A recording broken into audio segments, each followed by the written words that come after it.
I believe that the human mind is far more potent than we can imagine. Yet I also believe that we are not quite tapping into that potency completely. I believe that every single person has the potential to contribute one idea to the world that can change the way we look at some part of our world or even the way we live.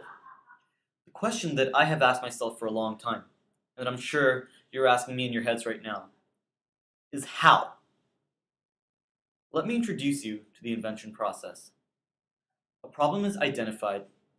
Somebody tries to come up with a creative solution to it through his or her imagination and executes it. Let's focus on the part about imagination and creativity to begin with. You know, I'm sure you've heard this said before, but Einstein was big on imagination. You could Google Einstein and imagination, and you'd find a ton of his quotes on the matter. Now, I'd like to tell you a few of them. First, the true sign of intelligence is not knowledge, but imagination. Second, logic will get you from A to B. Imagination will take you everywhere. And last, imagination is everything. It is the preview of life's coming attractions. Now, it is pretty clear that Einstein was all about imagination, and why not? Imagination is great. I mean, at the end of the day, it was Einstein's imagination that inspired his theories of relativity, and those theories went on to radically change the way of our modern day operates and the way we look at the universe today. But wait a minute, how did he come up with it in the first place? Einstein was an assistant examiner in the Swiss Patent Office and had the opportunity to come across countless theories and experiments using which he was able to create his theories of relativity. If you imagine the Swiss Patent Office, it is somewhat a small office desk and tons of paper all around it, and one person sitting at the desk reading through them all. All these papers Einstein was reading were filled with people's ideas, experiments, and theories from all disciplines, the sciences, the arts, commerce, engineering, you name it. And all the while he was developing his mastery over maths and physics, and at the same time he was developing his knowledge in the different areas and making all sorts of connections in his mind. Making the connections were important, but being able to put it into words, communicating it, manifesting it in a form that we can observe, that was important too. And that came from his expertise in the fields of physics and mathematics, and the tools that he got from all the people's ideas. Ladies and gentlemen, I'm going to tell you this. If you want to increase the possibility of you making a groundbreaking invention by coming up with a creative solution to a tough problem, you are going to need expertise in at least two areas of engineering: the sciences, the arts, or commerce. In other words, you need to develop your inventor's toolbox. Creativity is the result of coupling imagination with the right resources, essentially the inventor's toolbox. It's the real-world manifestation of imagination. Having an expertise in two fields will not only help you imagine what you want to create, but also help you create it. In Einstein's case, his toolbox consisted of all the papers he read and developed his physics and mathematical skills from. The most prominent creation of the 20th century, and the one that you'll find within this very room, and also used a lot in life, is your personal computer. Most everything that we use today runs through a computer system. And let me tell you a little story about how the computer came about.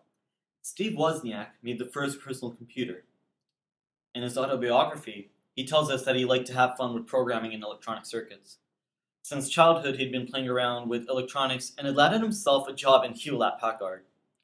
Besides this, he had also been working with programming languages, mostly in his own time though. So back in his day, if you looked at the computers, you had to do a lot of work to put information in to get them out, and you had to do it through levers. And all the while, you were not able to see what you were doing properly, because you could only see things through LED indicator lights. Now this was a real problem. So one day, while working, he thought to himself, what if I could put stuff into the computer through an inbuilt keyboard and see it all happen on a TV screen? And with this, he got to work. It was a lot of work, but look at what he came out with.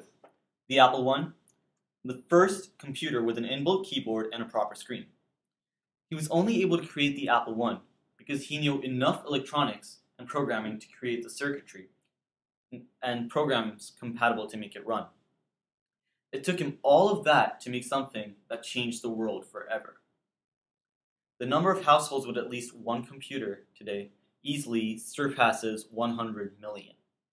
Einstein and Wozniak both developed their inventor's toolbox. Giving yourself the tools expands your ability to think laterally. It opens up so many basic options to start from when you're inventing. You can't make the connections in your head without knowing what to make the connections between. You will be able to imagine and know what to make the connections between if you have knowledge from two fields of expertise. There's always a possibility to apply one's professional knowledge to another. What if we combined mechanical engineering and art to create a moving sculpture? Or better yet, what if we combined biology and acoustics to develop sound systems that were better for the human health?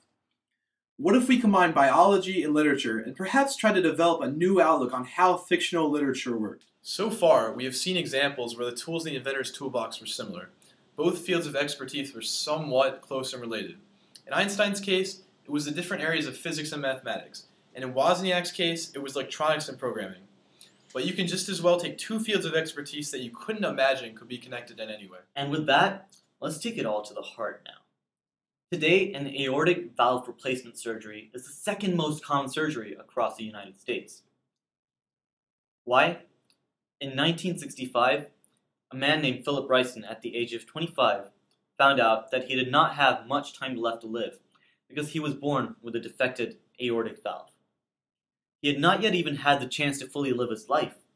He hadn't yet had the chance to fulfill any of his dreams for the future. Luckily for him, a doctor by the name of Albert Starr wished to help him.